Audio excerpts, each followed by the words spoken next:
A Windsor playground destroyed by fire, and police say it was no accident. We drove by with the kids this morning, and they were devastated to see it was just melted. What investigators say was used to start the blaze and how much damage was left behind.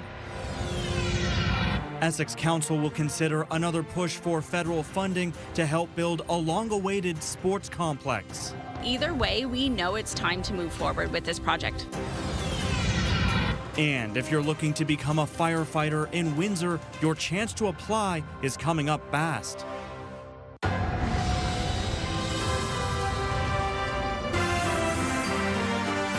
CTV News with Stephanie Mazzotti. Good evening and thank you for joining us on CTV Windsor and AM 800. I'm Sanjay. Maru. Stephanie is off tonight. Police are investigating a major arson at a neighborhood playground. Windsor fire crews were called Thursday night to Parent Park in South Walkerville, where the playground was fully engulfed in flames. Investigators say the fire was deliberately set, causing about $200,000 in damage. CTV's Bob Belichico is at the park for us and joins us now with the latest. Bob. Well, Sanjay, let me tell you, it's not a happy day here for the children in this neighborhood. Their playground went up in smoke last night. The smell of rubber is it's brutal. It's almost suffocating. The city of Windsor has put up barricades. Residents around here are not happy with what happened. Okay, yeah, they're putting it out. A playground fire late Thursday night left one neighbor fearing the worst. Talia Jaworski, who lives directly behind the park, noticed an orange glow at the back window. I started noticing like an orange glow. And I thought, I'm like, oh crap, our roof's on fire or something. Then I went outside, like, nope, nothing, but I smelled something burning. Started walking back this way, I thought our living room was on fire, and then realizing it's actually the park, and yeah, it was a blaze. Damage to the park is pegged at $200,000. I'm sad. According to Windsor Police, the playground fire was intentionally set using a petroleum-based accelerant, and they are looking for answers. Some residents claim to have heard fireworks prior to the blaze. If you heard fireworks, if you heard anything, stop somebody in the area. Give us that information, because any little piece of information could actually break open a case for us. We drove by with the kids this morning, and they were devastated to see it was just melted, and that's their favorite park, so they were literally crying about it. I felt really bad. It was really fun to play there because I love the swing in the playing tag there. But now it's burnt down, so I'm sad. There is another park 6 blocks away, but it won't be usable due to scheduled upgrades. They're starting to do the one at Optus apparently next week, so there'll be no playgrounds within walking distance for probably the rest of the summer. A city official tells CTV News this is the 3rd playground fire in Windsor in the last 5 years. This is a big problem. These are taxpayers' dollars that were wisely invested by City Council into a neighborhood amenity in that playground that has been lost now, and it's going to be a considerable amount of money to replace it. That money comes from the pockets of the taxpayer. Vandalism costs are in the budget, but this fire alone is going to eat up a big chunk of that. Whether it's damage to our garbage receptacles or our bathrooms in the parks, it does all add up. And although we budget for it, we certainly are seeing it far exceed that this year. Now the city of Windsor has to find money in the budget to replace the playground here, and as you heard, it's probably going to cost upwards of $200,000. Now, the city is going to keep the barricades up until they can remove the playground and ensure that the area is safe for all of the residents, including the children. Timeline on that one, Sanjay, unfortunately, there is none. Back over to you. Gary Steen there, CTV's Bob Belichico reporting for us tonight. Turning now to another arson investigation, police are asking for help identifying a suspect in a suspicious residential fire. Officers were called just after 3 a.m. on June 20th to a multi-unit residence in the 1100 block of Drouillard Road. Windsor Fire and Rescue doused the fire. No one was inside at the time. Police say the fire caused more than $1 million in damage. The Windsor Police Arson Unit releasing this surveillance image of a suspect seen near the property shortly before the fire began. Anyone with information is requested to contact Windsor Police or Crime Stoppers. Now, while the playground in Parent Park will take some time to recover, another one is about to undergo a major facelift.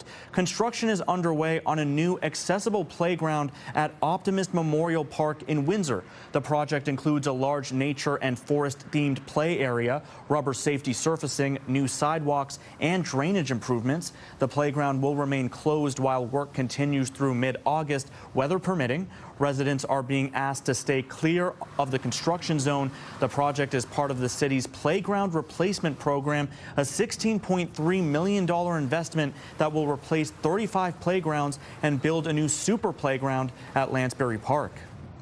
Essex Council will consider taking another shot at securing millions of dollars in federal funding for a long-awaited sports complex. The town says demand for soccer fields and baseball diamonds has outgrown the facilities it has now, and even if the grant application is not successful, Council is being requested to move ahead with the next phase of the project. CTV's Chris Campbell is in the newsroom now with more. Chris. Yes, Sanjay, for more than a decade, local sports organizations have been asking Essex to build more playing fields. Now, Council is being asked to apply for up to $5.2 million in federal funding to help make that happen. But the town says the project won't stop if that money doesn't come through. The town of Essex says it's running out of space for the growing number of athletes using its local fields. A report going to Council notes Essex Centre now has just 4 baseball diamonds, down from 9 after schools were built on former playing fields. It also points out there are only 4 soccer fields left, serving both youth and adult leagues. We've had several user groups lobby Council over the years. We actually don't have enough soccer and baseball amenities in Essex. Fingers crossed we get a grant, but either way, we know it's time to move forward with this project. Council is being asked to apply to the federal Build Communities Stronger Fund for up to $5.2 million towards a $13 million sports complex. If approved, the project would add baseball diamonds, washrooms, storage, utilities, and artificial turf fields designed for multiple sports. If the application isn't successful, administration is recommending the town move ahead regardless, using municipal funding to pay for a second phase estimated at about $4 million.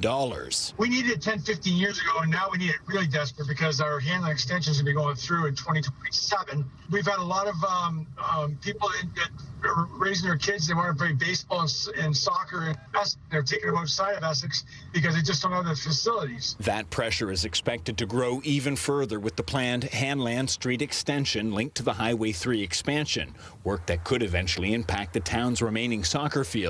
Bondi says previous grant applications have fallen short, but this proposal reflects feedback from senior levels of government and demonstrates the town is prepared to invest alongside federal funding. If we get the grant, we'll be successful for close to $5 million, which would, really help us start getting some of the services there faster. We really have to get on it, let the public know, get some community support behind it, and we will know fairly soon whether we get this grant or not. Ward 1 Councillor Joe Guerin, who has been involved in minor sports for years, believes the investment would benefit local families today while helping attract future tournaments and visitors to Essex. We've done hotel studies. We have a hotel coming into town, should be breaking ground soon.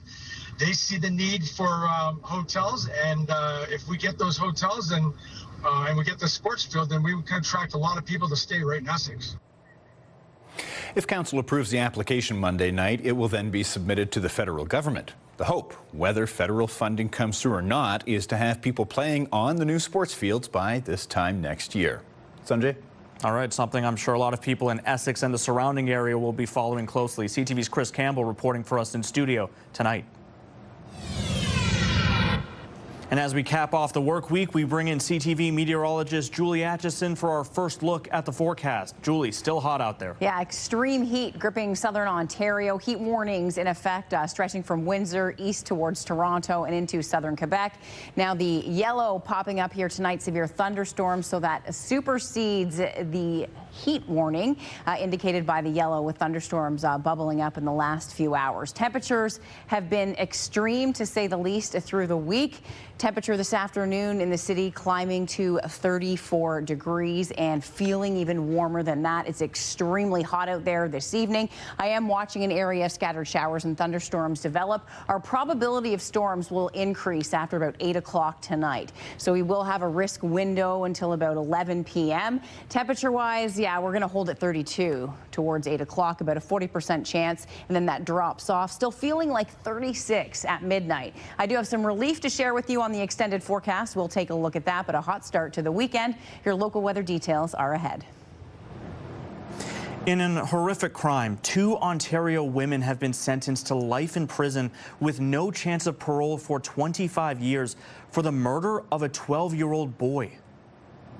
I want the public to know that these boys mattered, that everyone cared about them, that they were children, that they weren't problems, that they didn't need. These women were terrible people, and they're being held accountable for their actions. Brandy Cooney and Becky Hamber were found guilty of first-degree murder in the boy's death. They were also convicted of forcible confinement, assault with a weapon, and failing to provide the necessities of life for their treatment of the boy's brother. A first responder in Burlington telling the court the boy was found dead in the couple's dungeon-like basement in 2022. Cooney and Hamber had been trying to adopt the boys. Both claimed they were wrongfully convicted. A rescue effort in hazardous conditions yesterday at a grain farm in Lakeshore was successful.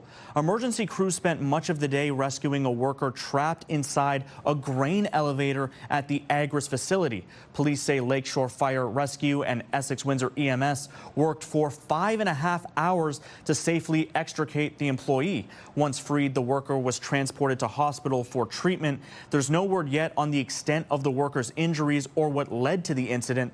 The circumstances surrounding how the worker became trapped have not been disclosed. Enman Utilities crews are on the ground helping restore power in the Woodstock area after severe thunderstorms and high winds knocked out electricity to thousands across Ontario. At the height of the outages, about 90,000 customers province-wide were without power. Restoration efforts are still underway today.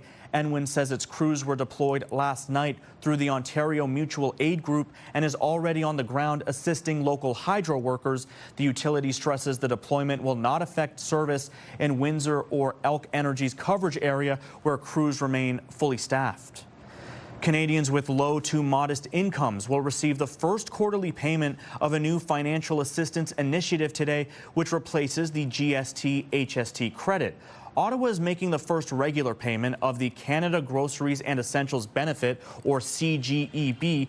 The amount people will receive depends on how many children they might have, as well as their marital status. Ottawa says this assistance, which amounts to 25% more than people received under the previous program, will provide relief to Canadians struggling with expenses.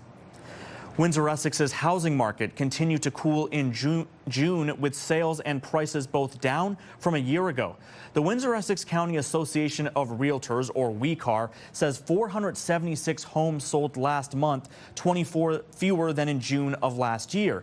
The average sale price was just more than $566,000, about $17,000 lower than a year ago. So far this year, just under 2,600 homes have sold across the region, about 130 fewer than at the same point last year. Most June sales were between $420,000 and $700,000, while more than 2,200 properties remained available at the end of the month.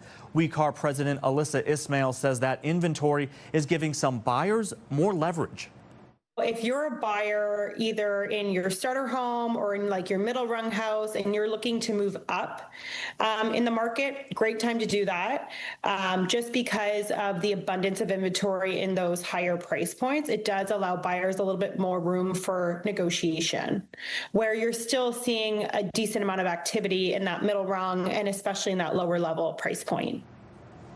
Unifor Local 195 has scheduled 2 ratification meetings for this Saturday. 24 unionized workers at Morris Transportation reached a tentative deal on June 24th, and workers at A.G. Simpson came to an agreement on July 1st. Local 195 represents 75 workers at the automotive supplier on Eugenie Street East. For both deals, the union is recommending acceptance of the new collective agreements. Both meetings take place at the Union Hall on Sum Avenue. Well, the city of Windsor is opening applications for firefighters starting Monday morning. The online application window will remain open until September 21st at 4:30 p.m. Officials say no late submissions will be accepted. To apply, candidates must be at least 18 years old, legally entitled to work in Canada, hold an Ontario secondary school diploma or equivalent, a valid Class D license with a Z endorsement, and a current standard first aid and basic life support certificate. Applications will only be accepted online through the City of Windsor's website. City Hall Square is rolling back the clock next Friday with the return of Wheels Nights. It's one of several free activities designed to encourage residents to explore Windsor this summer. The free event is part of Windsor's Staycation Activation Program, inspired by the city's beloved Wheels skating rink. This event plans to transform the downtown square into an outdoor roller rink. From 6 to 10 p.m., visitors can enjoy music, DJs, themed entertainment, colorful lighting, and roller skate rentals. The family-friendly event is presented in partnership with the Downtown Windsor Business Improvement Association. We want to hear from you. Do you have a comment or question, an idea for a great story? Text us at 10400. You can also send photos and video. Coming up on Windsor's News Leader, a major boost for Windsor's auto sector. Dodge Charger sales are roaring ahead, up a stunning 31%. And later, activity is ramping up around Madison Square Garden in New York, where Taylor Swift and Travis Kelce are reportedly getting married. Start your day with the latest local news. Sign up for our newsletter for direct local content straight from CTV Windsor to your inbox, including top stories, the forecast, and videos. You can sign up at ctvnewswindsor.ca. A European court has ruled against Google in a major antitrust case. The court second chamber hereby, first, dismisses the appeal. Second, orders Google LLC and Alphabet Inc. to bear their own costs and to pay those incurred by the European Commission. Google was fighting a record $7 billion fine that was imposed 8 years ago for using its Android operating system to block rivals. The tech giant made agreements which forced phone manufacturers to pre-install Google Search, Chrome, and Google Play, while also blocking them from using rival Android systems. Google appealed to the Luxembourg-based Court of Justice of the EU.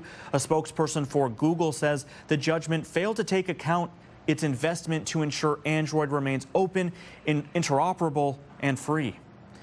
The U.S. ambassador to Canada is hopeful that Canada and the U.S. can put together a trade deal in spite of the U.S. decision to not renew the current North American Trade Agreement, or CUSMA. Hopefully we can resolve some of the irritants and some of the other issues that are out there, and we can put together a great trade agreement. It would be good for the Canadian people, it would be good for the American people, and we can move forward, but we'll have to wait and see. Speaking with CTV Ottawa this morning, Ambassador Pete Hoekstra said he never thought it would take this long to reach an agreement, but Hoekstra says he is very optimistic that the two countries can work out their differences on trade. Earlier this week, the United States said it was opting against renewing CUSMA in its current form, meaning the trilateral trade deal will face an annual review. Industry Minister Melanie Joly also responding to Washington's decision. My message to Canadians is we've got your back, we're working with you, and we're building Canada strong. And these are not only slogans, these are real decisions that we're taking as a government to protect jobs and create jobs across the country. Joly stressing that the deal remains in place as talks continue with U.S. officials. The deadline to renew was July 1st. Many Albertans are welcoming news that a proposed pipeline to southern British Columbia is moving closer to reality, with at least one private company expressing interest in backing the project. CTV's Mike LeCouture has the political response to the pipeline announcement. The Alberta Pipeline Project is officially being handed over to the Major Projects Office. The provincial and federal governments are investing in the project with the federally owned Trans Mountain Corporation in order to build the pipeline. What the federal government is doing is creating the conditions to unlock that private investment. So there's enormous private investment that's going to come. But some former oil executives question where exactly that investment is going to come from. There were no shippers, there were no oil sands producers in the room saying that they were committed to actually move forward with this project. Pembina Pipeline Corporation will have a minority stake, and Carney pointed to the government-owned Trans Mountain Pipeline as an example of a project that is profitable. Certainly, climate change is no longer a priority.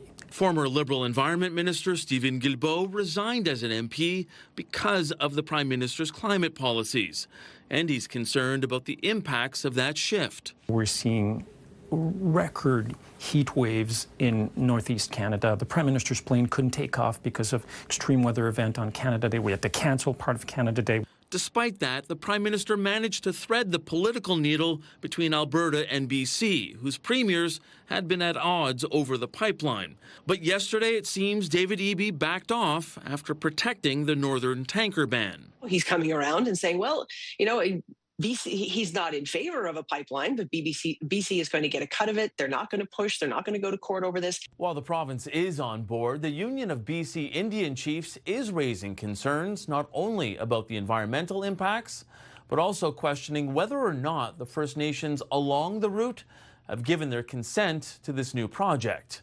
Mike Lecouteur, CTV News, Ottawa. Officials with Stellantis are reporting an increase in sales up 6% in the first half of 2026 compared to last year. They say the Windsor-built minivans are maintaining their position as Canada's best-selling minivan. There was a 13% increase in sales for the Chrysler Pacifica, while the Dodge Charger saw a 31% gain. There was a 23% decline, however, for the Grand Caravan. Stellantis officials also say, based on these results, they're looking at expanding their lineup in the coming months. The next World Cup game will be played in Houston tomorrow. Now, this is a David and Goliath matchup. The home team, however, has been defying odds all tournament. CTV's Heather Wright is in Houston with more. Well, we are starting to see more Canadian fans show up here in Houston as we are now less than 24 hours away from Canada versus Morocco. This is uncharted territory for Canada's men's soccer team. They have never made it this far in the World Cup, but despite the daunting task ahead, the team says they are calm and relaxed. We wanted to make sure that we got to the point in the tournament where we were going to get to play, you know, an actual Goliath.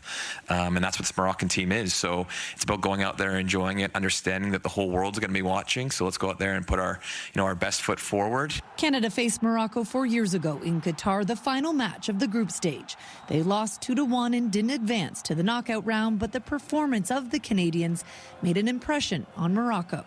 It was a hard game, very good team. Very fit team also.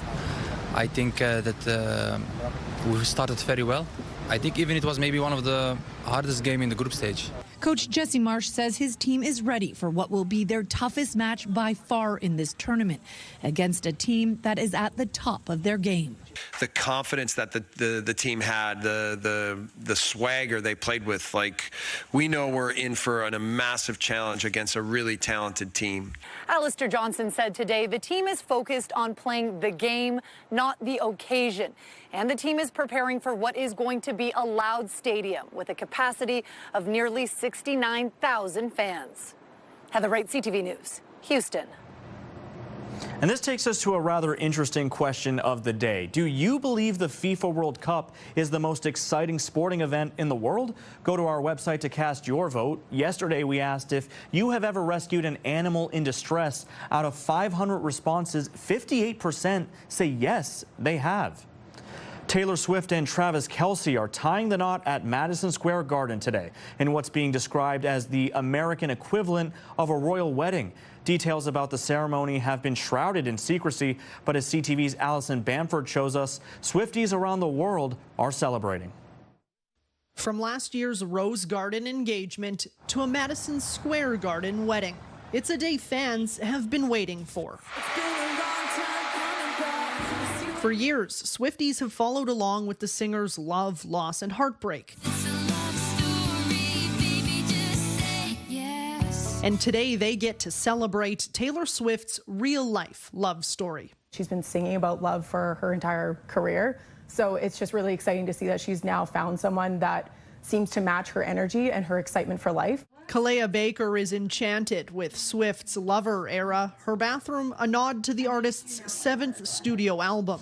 She's been following every detail of Taylor Swift and Travis Kelce's Manhattan wedding, all the way from Saskatchewan. I would love to see what her dress or dresses look like because she's had so many fashion moments over her 20-year career. The Prairie Province has quite the connection to the singer. 2 years ago, Saskatchewan Swifties set an unofficial record, crafting the world's longest friendship bracelet, bringing fans closer to each other and their favorite artist. We all feel that we are her friend. We do listen to her when we're sad or when we're happy, or like there's a Taylor song for every emotion that you have.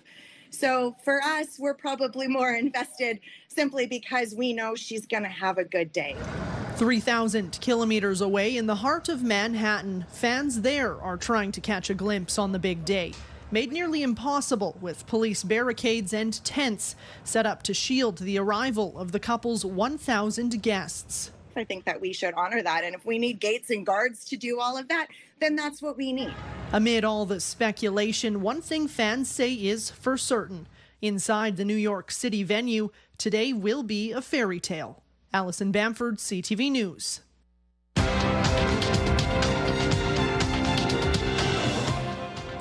In Toronto, the TSX gaining 308 points while American markets were closed for Independence Day. The Canadian dollar is down 0.1 cent today, and on commodity markets, gold gains more than $61 an ounce. Oil adds 9 cents a barrel.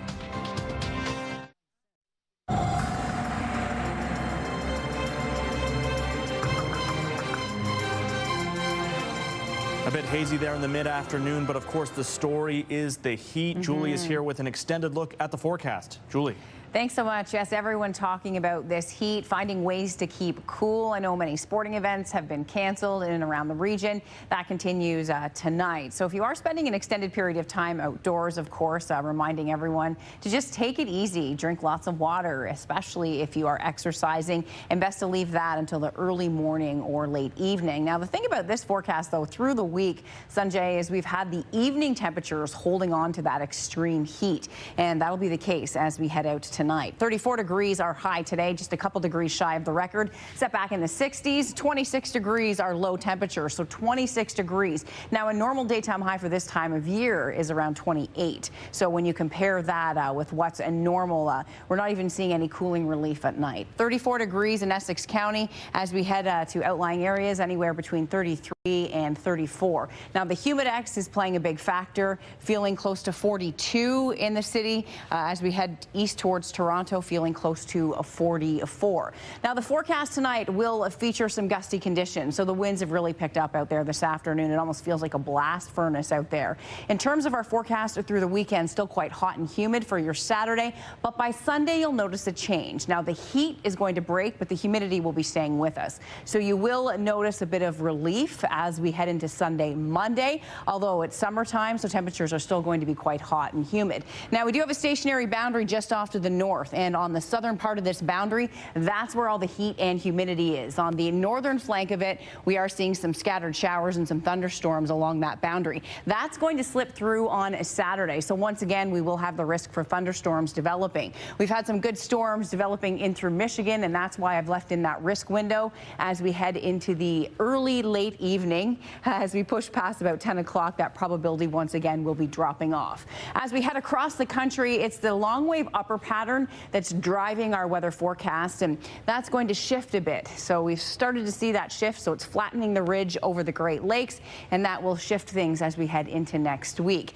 But as we take a look at the Great Lakes Basin tonight, you can see where the heat is, and that has moved into the maritime provinces.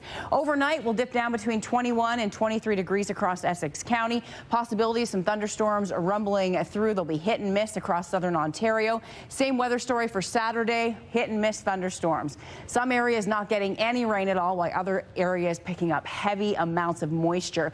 Weather story heading into Sunday, once again, possibility of showers and thunderstorms, likely more widespread on Sunday. So your forecast in Essex County, In downtown tomorrow, 32 degrees in the afternoon. It'll feel like 40. So 32, I guess that is a bit better than 34 to 35. But what you'll notice on Sunday is the change, 28. So it's still going to feel like the mid-30s, but not like the mid-40s. Our NRK forecast as we head toward Monday, a mix of sun and cloud and 28, and conditions looking quieter next week.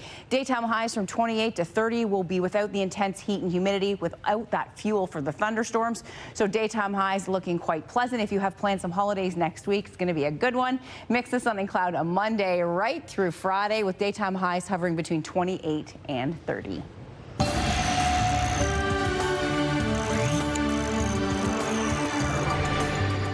Oysters from a Prince Edward Island-based company are being recalled due to possible shellfish contamination.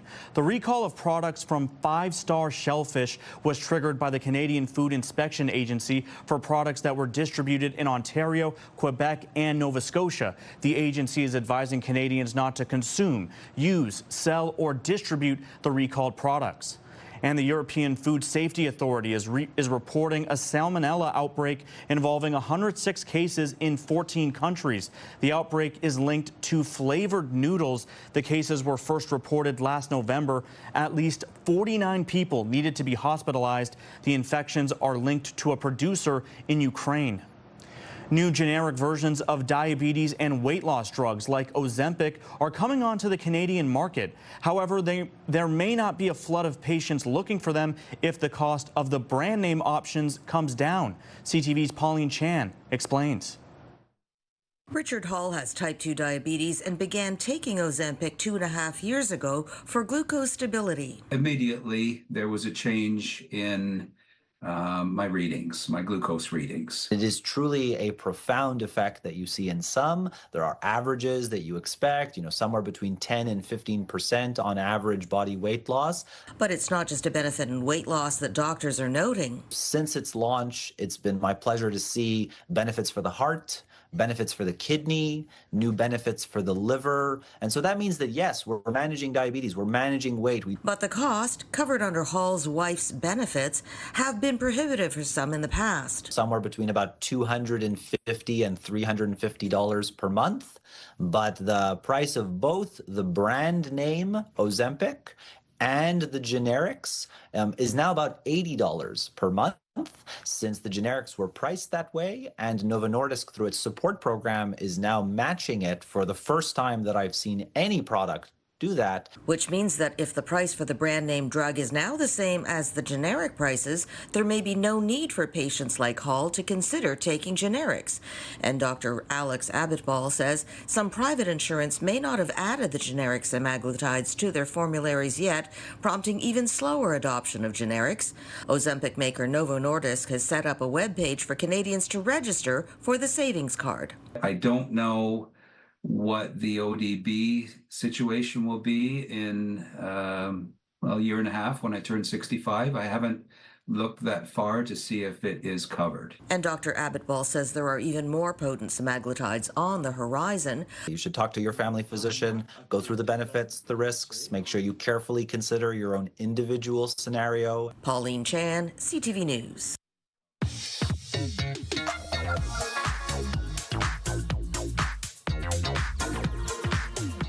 Diversity in gardens. Where we are at Jackson Park, oftentimes I'm amazed by everything that I see around us in such a small area, just a few feet in terms of square footage. We have a lot of dynamic things happening. And it's interesting once you unfold it. Sandy, talk to us about what we have here. It's true, and this is kind of interesting. We just came across this patch, and we've got a bunch of things together here, and it doesn't, maybe it even looks like it's weedy or messy or something like that, but it's not. They're ornamental plants. I guess we could consider maybe one of these sort of a pest or a weed, but pretty amazing. We have the meadow sweet here, which is typically early flowering, little white flowers on it, perennial garden plant. We have an ornamental allium or ornamental onion as well in bloom, well, almost in bloom here as well. Edible. And this is edible, yes. Yes, it actually is. We could eat it almost like we would chives with the early stems or leaves. And we could technically eat the small root too, but it doesn't really create much of a bulb. But it is safe. It is edible.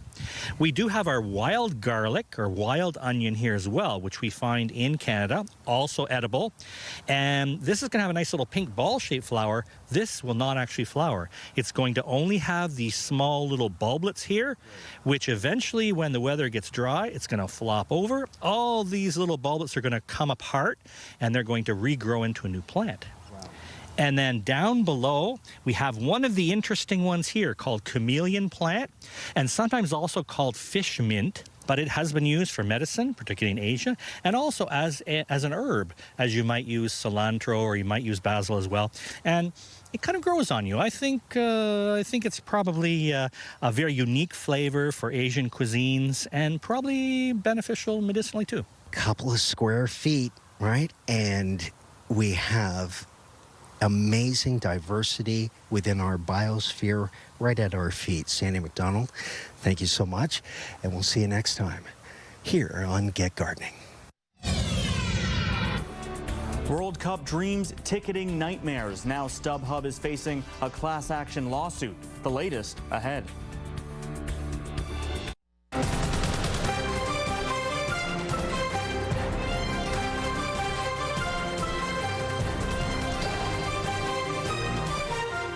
Vancouver still has one more World Cup game to host next Tuesday, but Toronto is done and they're already tallying up the financial impact. CTV's Heather Wright breaks down the economic scorecard. For nearly 3 weeks, the World Cup has taken over a swath of downtown Toronto. The traffic control has been good, which is surprising for Liberty Village. No, I think the city did a pretty good job. It's been a party in the city, and some are ready for it to end. I mean, this was fun and everything, but now I go back to my more normal life. At Fox & John's, the party will continue until the tournament wraps July 19th. Assistant General Manager Ashley Perron says the tournament has been stressful, but worth it. I think overall it's been a great experience. I think we're really lucky to have this opportunity. There has been plenty of criticism of the amount of money spent to host the World Cup, with officials often justifying the spend with the expected economic spin-off. But new data show that boost has so far been less than some had hoped. According to data from Moneris from June 12th to June 26th, total spending in Toronto bars and restaurants was up just 3% over a similar time period last year. Meanwhile, the Greater Toronto Hotel Association says occupancy for the first full week of the World Cup was at 72%, down from 88% occupancy a year ago. The net contribution from hosting large-scale events like the Olympics or World Cup is pretty close to zero. Sports economist Moshe Lander says there are positives to hosting big events, but says Canada did not have the proper soccer infrastructure to begin with, making this tournament even more costly to put on. That we veered out of our lane, hosted something we had no business hosting, and if it had been done purely on the name of civic pride, fine, but otherwise, I think a bunch of people just got caught up in the hype. More data about the impact of the World Cup will be released in the coming weeks and months, but experts say the long-term impact, things like repeat visitors and legacy infrastructure, won't be clear for several years. Heather Wright, CTV News, Toronto. Now, one of the biggest World Cup stories before a single match had kicked off was the ticketing process. Exorbitant prices and a convoluted sales system have created all kinds of stress for fans who just want to watch their country play. And now a class action lawsuit has been launched in the U.S. over StubHub's resale process. CTV's Pat Foran has more. It's above goal, and Finney Jr.'s there to head it home. The Brazil-Scotland World Cup game in Miami on June 24th saw Brazil emerge victorious with a 3-0 victory. Lifelong Brazil fan Mende Riyad of Scarborough attended the game and says he'll never forget it. For the 2 hours that the game was going on, me and my wife, we couldn't sit down for 10 seconds. Before Riyad went to Miami, he contacted CTV News after having ticket trouble with StubHub. He was ecstatic when he had the chance to see his favorite team. He bought 4 tickets through FIFA's website. When I received the the email from FIFA, like I literally couldn't believe it. Like it was huge. It was huge for me. Unfortunately, a family member couldn't go to the game, so he decided to sell one of the tickets on StubHub. It sold right away for $1,278. He got $821. Even though he received confirmation the ticket was delivered, the buyer later claimed it was the wrong ticket. After that, StubHub blocked Riyadh's account and took back the $821. A company like StubHub, like making judgment calls and assuming that I'm a scammer, that's very, very unfair. There have been many cases where soccer fans have been unable to get tickets or refunds from StubHub.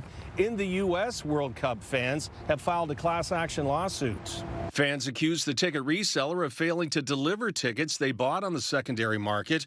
While StubHub offered refunds, fans say they wanted to go to the games and were stuck paying for airfare and lodging costs. Fans are seeking $5 million U.S. StubHub has not commented on the proposed lawsuit. As for Riyadh, when CTV News reached out to StubHub, his case was reviewed and he was given back his refund of $821, which was great news for him. Pat Foran, CTV News. The Calgary Stampede officially kicks off today as the parade rolls through downtown Calgary.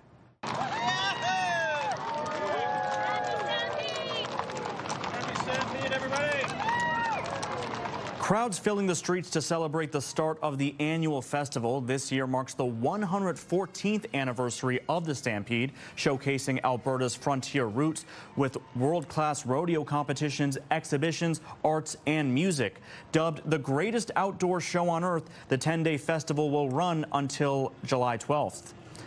All right, we bring in Melanie Kentner. Almost time to check in on what's happening now. What do you have for today for us? Well, we'll have more on the varying conditions in the Windsor-Essex housing market. Stay tuned.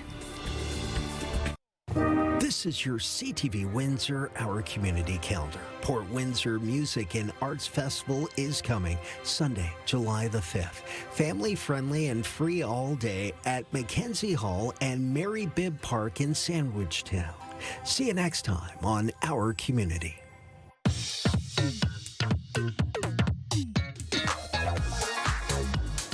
And as we do about this time, we check in on what's happening now with my friend and yours, Melanie Kentner. Melanie, I understand you've got more for us tonight on housing prices. That's right. So earlier we heard Windsor-Essex home sales and prices were both down in June compared to a year ago.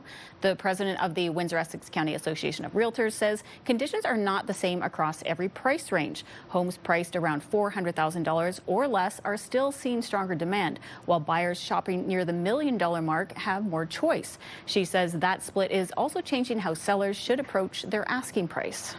Was the house priced appropriately in the first place, right? So it has a lot more to do with pricing the house, at market value, versus if you have a seller who's still kind of reaching for the stars and they're still, kind of caught up in some of the historic pricing that we've seen a few years ago. And of course, we got those details online at ctvnewswindsor.ca. And I understand we also have a story online looking at child hunger in the region. Yes, Windsor-Essex food banks are heading into the summer with high demand, especially among kids. June Muir, president of the Windsor-Essex Food Bank Association, says many children lose reliable access to food once school ends. To help out, over 4,000 food packs will be distributed across the region. She says the community can help by donating kid-friendly items or by making a cash donation. And in our social spotlight tonight, the fan who caught Cristiano Ronaldo's jersey Thursday night in Toronto turned out to be none other than the soccer star's older sister. In a video posted by TSN, Ronaldo is seen handing his jersey to his sister Katia after Portugal's 2-1 win over Croatia at Toronto Stadium. Ronaldo scored one of Portugal's goals on a penalty kick, his first ever goal in a World Cup knockout game. Portugal, of course, moves on to the round of 16 to face Spain on July 6th. I know some may disagree with me. I actually find it impressive that he was able to spot his sister in that sea of humanity in the crowd. For sure, but I think maybe he should have just given it to a fan. I don't know. I would have taken it. Yeah, me too. Yeah, so remind us again how you can submit a video for our trending segment. Of course. Well, you can email it to newsnow@bellmedia.ca or text it to 10400. All right, that's what's happening now. When we return, how music legend Bryan Adams is standing up to the U.S. Julie is here with a final look at weather. Julie. Thanks so much. The heat and humidity will hang around as we head into your Saturday. A little bit less intense through the day, but you'll notice a change on Sunday. Sunday will still be hot and humid, but more summer-like instead of that intense heat that'll be gripping the area through the day tomorrow. You'll notice the change Sunday. Scattered showers and thunderstorms through the weekend. Daytime highs anywhere from 28 to 32. Next week, much improved, 28 to 30 degrees. Humidex feeling like the mid-30s, not the mid-40s. So that's an improvement for sure. Have a wonderful weekend, and we'll be back tonight on CTV News Windsor at 11.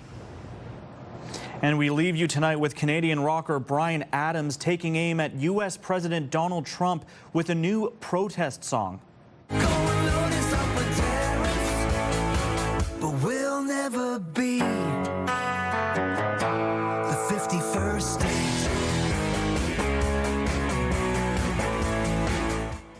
Though Trump's name isn't mentioned in the song 51st State, it's a clear response to the president's rhetoric and trade policies. Adams is on a world tour in support of his new album, Roll with the Punches, including more than a dozen shows in Canada in August and September. On behalf of our dedicated team here at CTV News Windsor, thank you so much for watching. For updates throughout the evening, head to ctvnewswindsor.ca. Lauren Stallone will have your only late local newscast at 11. Good night.